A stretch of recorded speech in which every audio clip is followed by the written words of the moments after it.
Hello, my name is Babak Bahaddin, and in this video I'm excited to introduce a new feature we have recently added to our software environment: correlation graphs. These graphs illustrate how much of the behavior of a key model output can be explained by a specific input. Understanding the sources of the correlations and the way they change may take some study, but it is relatively easy to identify which variables have correlations worth studying with these graphs. Before diving into the details, let me first show you how a correlation graph is set. Following that, I will provide an example to explain how to interpret it correctly. I'm using a simple population model where the inputs are the birth rate, death rate, and initial population. The key model outputs, births, deaths, and population, are calculated based on these inputs. Correlation graphs are designed for use with sensitivity runs. To set up sensitivity runs, navigate to the Model Analysis panel and add the inputs one by one. In this case, the inputs are uniformly distributed between a mean and maxed value. Alright, now let's run the model and go to the results panel for population. Here you can see the outcome of 100 runs with 100 different combinations of inputs. Increasing the number of runs will obviously result in more accurate outcomes. Now, the question is, at each time step, how much of the population behavior is explained by the inputs? For example, we know that 100% of the population stock is explained by the initial population at time 0.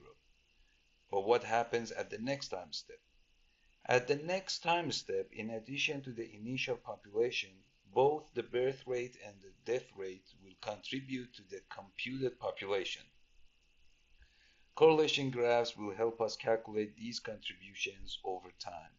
In the Graph Series Settings panel, select the type as correlation across runs. The common variable is the model variable for which each variable in the series list will have its correlation computed. This is often a placeholder containing the sensitivity input parameters, but it can be any model variable. Now let's understand the output. The correlation graph looks similar to a line graph, but the interpretation of the lines is different. Correlations always range between -1 and 1. In this example, the initial population, birth rate, and death rate are sensitivity parameters. As expected, the initial population has a correlation of 1 with the population at the initial time step. This correlation decreases over time, indicating that the initial population has less impact on the population computed at each subsequent time step.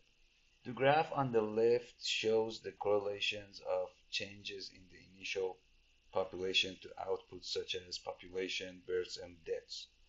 The graph on the right side is set to show the correlations of changes in outputs to the inputs. You can see that the birth rate and death rate have almost equal correlations to the population, but in opposite directions. By using correlation graphs, you can gain a deeper understanding of how different input parameters influence your model's behavior both in the short and long term.